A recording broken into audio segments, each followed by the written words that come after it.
To the assistant of the principal, Mrs. Estela R. Retes, barangay and PTA officials, teachers and faculty staffs, parents, relatives, friends, and fellow graduates, good morning.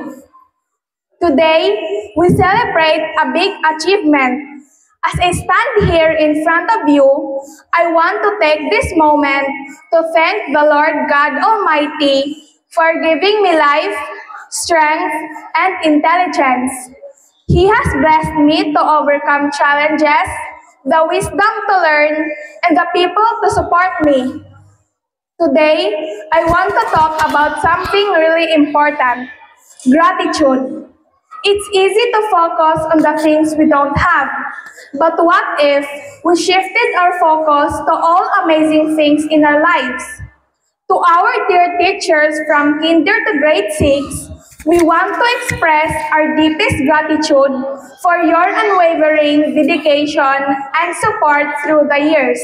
Your patience, guidance, and belief in us have helped us grow not only academically but also as individuals. Thank you for shaping us into the young adults we are today. We will always cherish the memories we've made in your class. Sa among mga ginikanan, kinsang gugma ug pagpalangga walay sukdanan. Kinasingkasing kaming magpasalamat sa inyong pagsakripisyo aron mahatag kanamo ang maayong kaugmaon. Bisan pa man sa init ug ulan nga inyong gisagubang, wala mi kadungog nga moingon mo nga gikapuyan.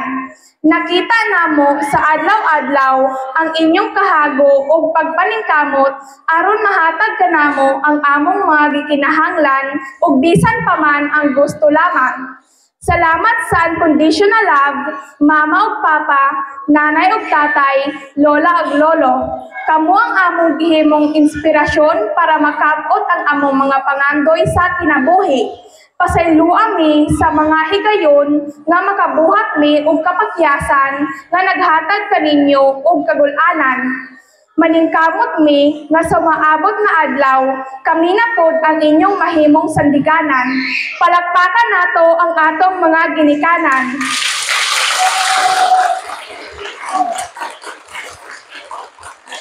Congratulations sa ating lahat, Batch 2024-2025. Ang batch na ito ay sabay nangarap at nagsikap. Nakaranas ng mga iba't ibang karanasan na mas nagpatibay ng aming samahan.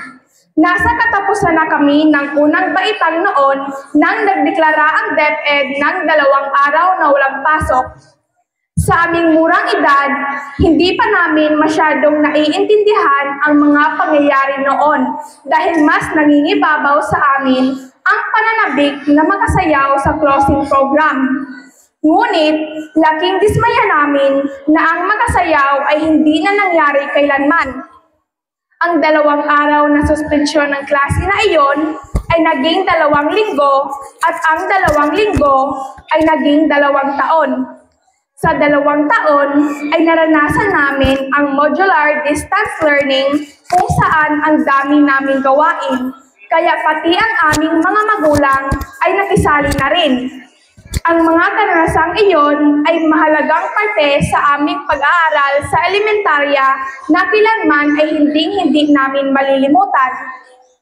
Ang batch na ito ay minsan na ring nabansagan na worst batch ever dahil siguro kami ay may kakulitan, may kaingayan, at may kaguluhan. Graduates, hayaan ba natin na ang bansag na iyon ay ating madadala sa susunod nating mapupuntahan? Saan man tayo mag-aral sa susunod na pasukan, dapat taas noon natin i-representa ang paaralang ating pinanggalingan ng may dangal, dignidad at kabutihan sa bawat isa. May kasabihan nga na ang hindi marunong lumingon sa pinanggalingan ay hindi makakarating sa kanyang paroroonan. Kaya saan man tayo dalhin ng ating tadhana at anumang tagumpay ang ating makakamit, huwag nating kalilimutan na tayo ay nanggaling sa McKinley Elementary School. Maraming salamat at magandang araw sa ating lahat.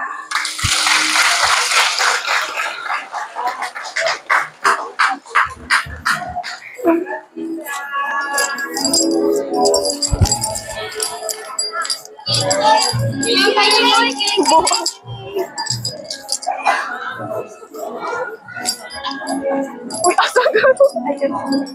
Very good. Very good. Ganyan ako ka, Fellow graduates, please stand. Okay, ako. Dili, pas-pas kayo. Ang uban, pas-pas.